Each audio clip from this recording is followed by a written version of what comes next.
உக்ரைனோட இந்த கர்ஸ்க் இன்வேஷன்ன்றது இன்னைக்கு ஒரு பெரிய திருப்பத்தை சந்திக்க போகுதுன்னு சொல்லலாம். ஏன் ஆர்கே திடீர்னு இப்படி சொல்ற? ஒருவேளை இந்த கர்ஸ் சம்மந்தப்பட்ட முக்கியமான முடிவை உக்ரைன் ஏதாச்சும் எடுத்துட்டாங்களா, இல்லை ரஷ்யா இது சம்மந்தப்பட்ட முக்கியமான அறிவிப்பு ஏதாச்சும் எடுத்திருக்காங்களா நீங்கள் கேட்டிங்கன்னா, இது ரெண்டுமே இன்னைக்கு இந்த நாளில் ஒரு டெட்லைனை மீட் பண்ண போகுது. அதுக்கான காரணம் என்னன்னா, திங்கக்கிழமை வரைக்கும் உக்ரைனோட ஆர்மி மெம்பர்ஸ்க்கு ரஷ்யா ஒரு பெரிய ஆஃபரை கொடுத்துருந்தாங்க. இந்த நாளைக்குள்ள நீங்கள் எங்களோட யூனிட்ஸ் கிட்ட சரணடையணும்னா கண்டிப்பாக உங்களுக்கு அதுக்கான வாய்ப்பு கொடுக்கப்படும். ஆனால் திங்கக்கிழமையை தாண்டி இந்த இடத்துல நாங்கள் எந்தெந்த வீரர்கள்லாம் முன்னாடி கண்டுபிடிக்கிறோமோ அவங்க யாரையும் நாங்கள் விட போகிறதில்லன்னு ரஷ்யா ஒரு பெரிய சபதத்தை எடுத்திருக்காங்க இன்னைக்கு திங்கக்கிழமை. ஸோ இந்த கர்ஸ் பேட்டில் இது வரைக்கும் என்ன நடந்திருக்கு, இதுக்கப்புறம் என்ன நடக்க போகுதுன்றதை இந்த ஒரு பதிவில் தெளிவாக பார்க்க போகிறோம். குறிப்பாக சொல்லணும்னா, ரொம்ப நாள் கழிச்சு ஆல்மோஸ்ட் ஒரு வருஷம் கழிச்சு ரஷ்யாவோட ஒரு முக்கியமான விமானம் திரும்பவும் வானத்தில் பறக்க ஆரம்பிச்சிருக்கு. ஸோ வாங்க வீடியோக்குள்ள போயிடலாம். நான் உங்கள் ஆர்கே, இது தம்புக் ஷோம் டிபி ட்ரெண்டிங்ஸ்.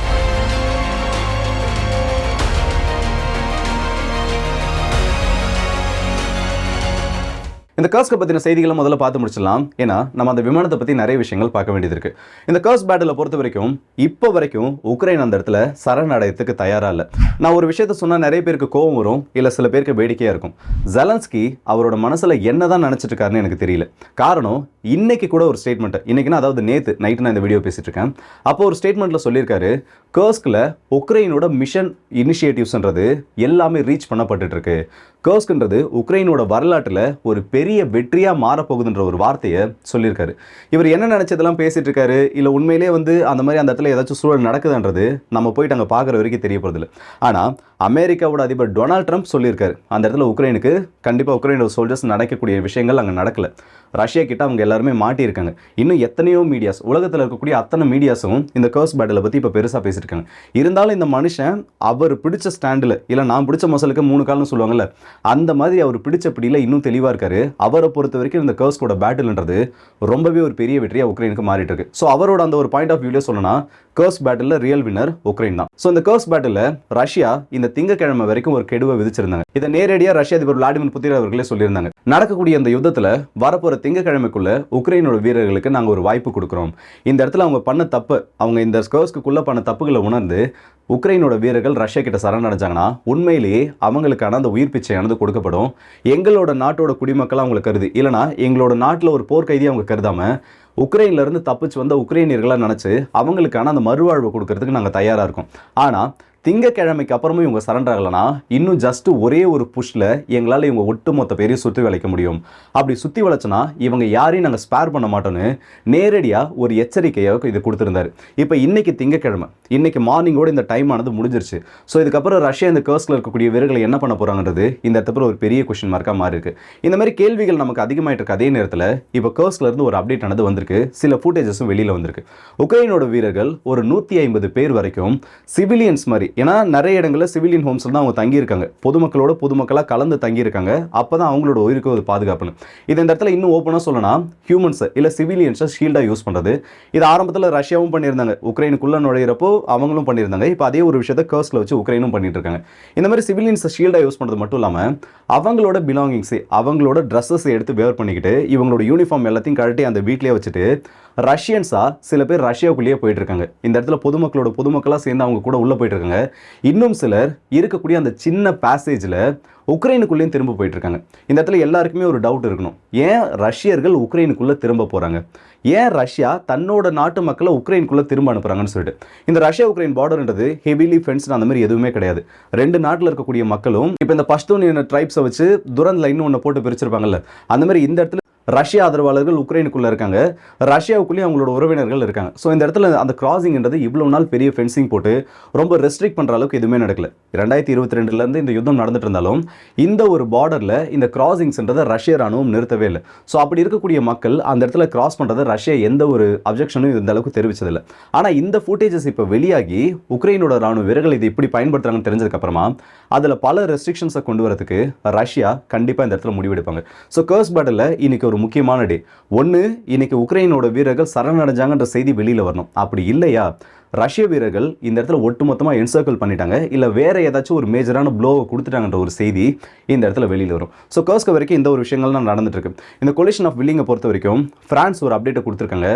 கண்டிப்பாக எங்களோட வீரர்களை நாங்கள் உக்ரைனுக்கு அனுப்புவோம். அது நேட்டோவோட ஒரு ஃபார்மேஷனாக இருந்தாலும் சரி, இல்லை யூரோப்பியன் யூனியனோட ஒரு ஃபார்மேஷனாக இருந்தாலும் சரி, அமைதியை அந்த இடத்துல கொண்டு வரதுக்காக உக்ரைனுக்கு தேவையான செக்யூரிட்டி அசிஸ்டன்ஸை கண்டிப்பாக கொடுக்கறதுக்காக நான் யார் வீரர்களை அனுப்பலனாலும் என்னோட வீரர்களை அந்த இடத்துல அனுப்புவோம்னு சொல்லிட்டு ஒரு பெரிய பிரேக்கிங் நியூஸாக சொல்லியிருக்காங்க. ஆக்சுவலாக ஃப்ரான்ஸை பொறுத்த வரைக்கும் அவங்க இந்த மாதிரி கோவப்படுறதுனாலையோ இல்லை இந்த இடத்துல வந்து சில விஷயங்களை வந்து எமோஷனலாக பேசுறதுனாலே எந்த ஒரு விஷயமும் மாற போகிறது கிடையாது. அவங்க இந்த இடத்துல என்ன பேசினாலும் பீஸ் கீப்பிங் ஃபோர்ஸ்ன்றது உக்ரைனுக்கு போச்சுன்னா கண்டிப்பாக யூரோப்பை யாராலையுமே காப்பாற்ற முடியாது. எல்லாருக்கும் இந்த இடத்துல நான் ஒரு விஷயத்தை என்ன சொல்ல விரும்புகிறேன்னா, யூரோப் கண்டிப்பாக ரஷ்யாவுக்கு எதிரான போரை இந்த இடத்துல விரும்ப மாட்டாங்க. அமெரிக்காவே இதில் பேக் அடித்தாலும் ஏன் யூரோப் இதில் இவ்வளோ இன்வால்வ்டாக இருக்காங்கன்றது உங்கள் எல்லாருக்குமே ஒரு கேள்வியாக இருக்கும். அந்த கேள்விக்கான ஒன்லைன் ஆன்சர் என்ன தெரியுமா?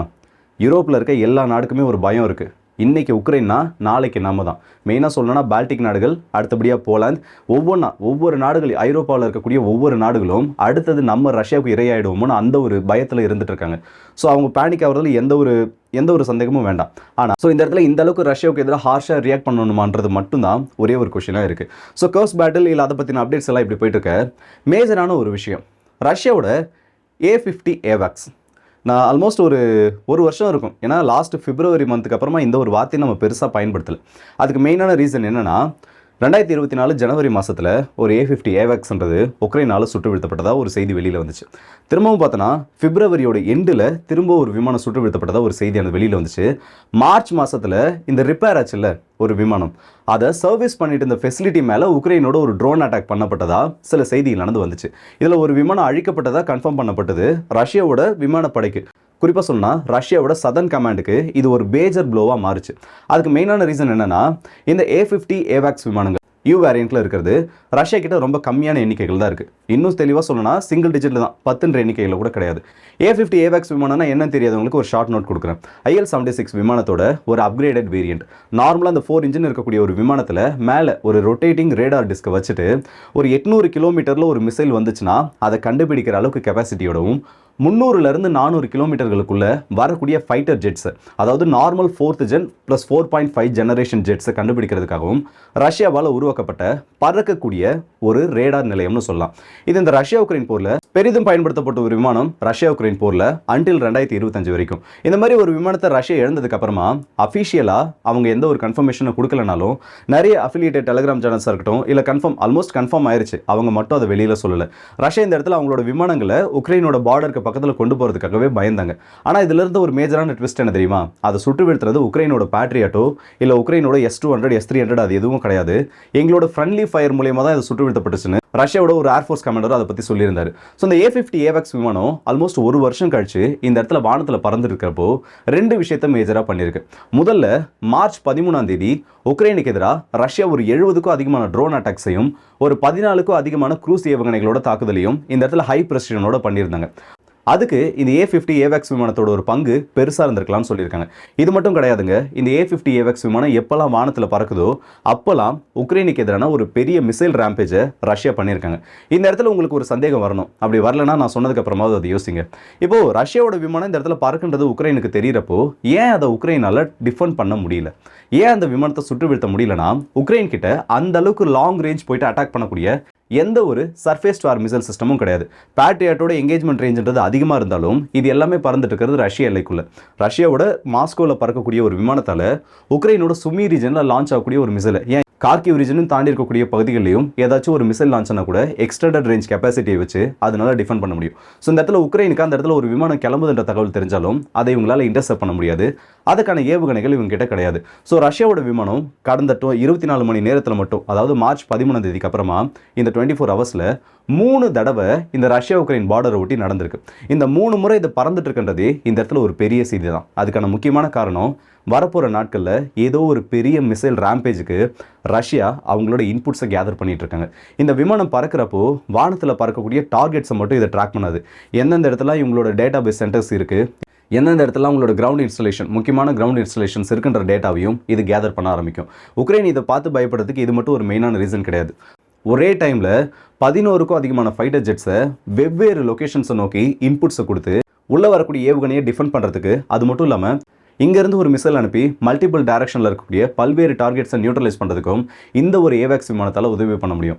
ஸோ அந்த விமானம் திரும்பவும் இந்த இடத்துல வான்பரப்புக்கு வந்திருக்கிறது உக்ரைனுக்கு எப்படி சொல்கிறது, ஒரு வெளியில் சொல்ல முடியாத ஒரு உணர்வு உருவாக்கியிருக்குன்னு சொல்லலாம். ஆல்ரெடி நிறைய உக்ரைனோட வீரர்கள் இதை பற்றி ரியாக்ட் பண்ண ஆரம்பிச்சிருக்காங்க. உக்ரைனோட நிறைய வார் பிளாகர்ஸ் இதை பற்றி பேச ஆரம்பிச்சிருக்காங்க. ஸோ இதுக்கு நடுவில் இன்னொரு முக்கியமான அப்டேட் வந்திருக்கு. அதை நான் இந்த இடத்துல ஒரு கொஸ்டினாக கேட்குறேன், அதை பற்றி ஒரு வீடியோ வேணா சொல்லுங்கள். ஏன்னா ATACMS ஏவுகணைன்றது அமெரிக்கா கிட்ட இருந்து இப்போ உக்ரைனுக்கு வரதில்லை, நிறுத்தப்பட்டுருச்சு. அதுக்கு பதிலாக இந்த ground launched small diameter bombs GLSDBன்னு சொல்லுவாங்க, அதை வந்து அதிக எண்ணிக்கையில் அனுப்புறதா சொல்லியிருக்காங்க. நிறைய பேர் வந்து இதுக்கு வந்து ஃபயர் விட ஆரம்பிச்சிருக்காங்க. ATACMSலாம் இதுக்கிட்ட ஒன்றுமே இல்லை, ATACMSலாம் இந்த ஏவுகணைகள் கிட்ட வந்து எப்படி சொல்கிறது தோற்று போயிடும்.